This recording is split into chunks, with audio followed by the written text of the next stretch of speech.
ময়দা দেখুন আমি ডোটা বানিয়েছি, খুব নরম না খুব শক্ত না, ডোটা এরকম চাই এরকমই হবে। আর একটু মাখবো, মেখে তারপরে আমি গোল্লা করে করে বানিয়ে দেখাচ্ছি।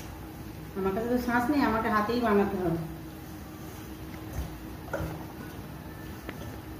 ঠেকুয়াটা একটু বড় বড় সাইজেই হয়, আমি মোটামুটি মিডিয়াম সাইজেই করবো। তার জন্য আমি একটা একটা গোল্লা পাকিয়ে নিচ্ছি, সুন্দর করে ছোটো ছোটো করে গোল্লা করে নিচ্ছি, তারপরে ডিজাইনটা করবো। আমি বেশি বড় করবো না, ছোটো ছোটোই করবো।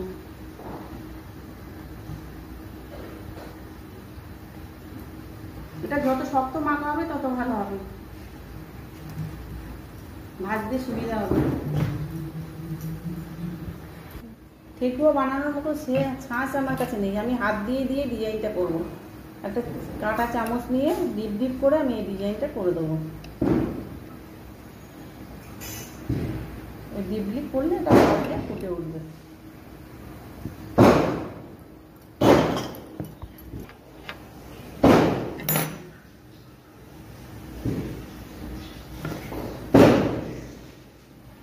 ডিপ একটু ডিপ করে করে দিলে তাহলে ফুটে উঠবে।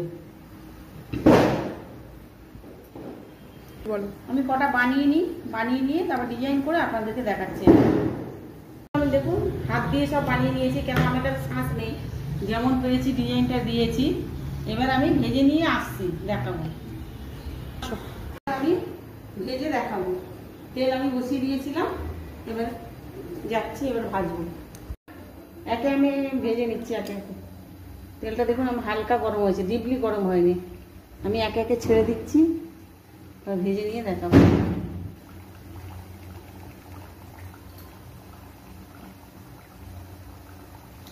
বলে সাবধানে, একদম হাতে পুড়ে যাওয়ার ভয়, অল্প অল্প করেই ভাজতে হবে। আস্তে আস্তে উল্টে পাল্টে ভেজে নিতে হবে।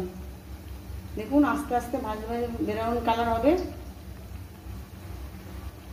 তারপরে আমি আস্তে আস্তে তুলে নেব।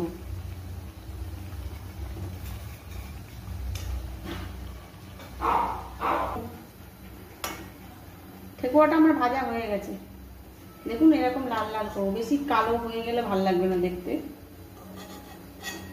এটা ঠান্ডা হয়ে গেলেই মচমচে হয়ে যাবে একদম।